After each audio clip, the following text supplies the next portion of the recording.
Sometimes we doubt that God has a specific purpose for us because life feels mundane or boring.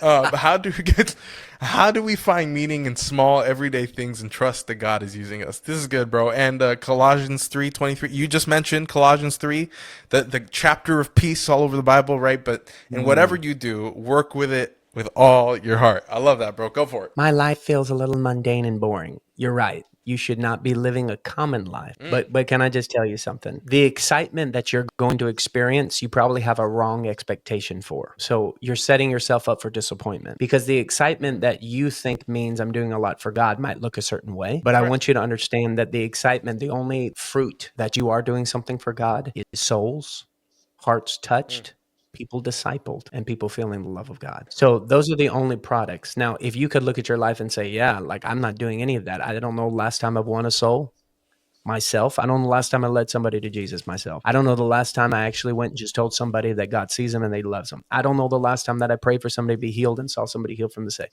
I don't know the last time. Yes, for sure. If those things have happened, that's something to be convicted about. And they say, God, I'm ready to start now. And you just make a decision. Let's start now. And you get serious about your journey of discipleship.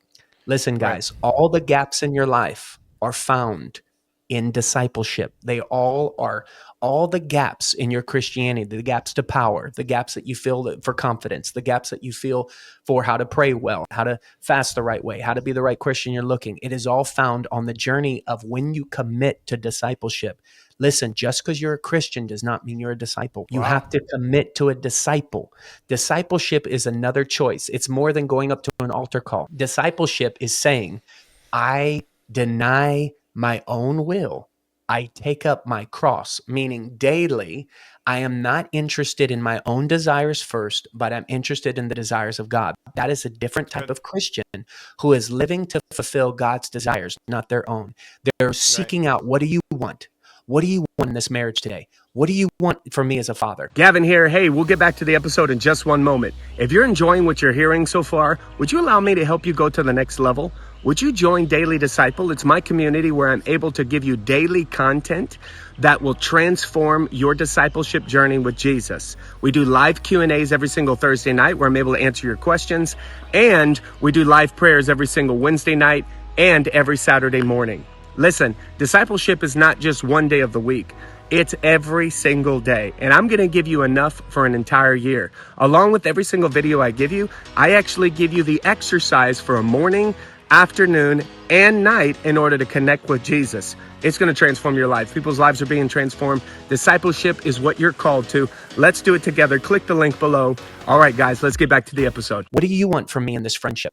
What do you want from me in this dating relationship? What is your desire? Like, God, I don't care about what I want anymore. This is not my will or my desire anymore. Jesus gave it. You already read the scripture. It's not my will. It's your will be done. That a disciple is somebody who has died to their own image.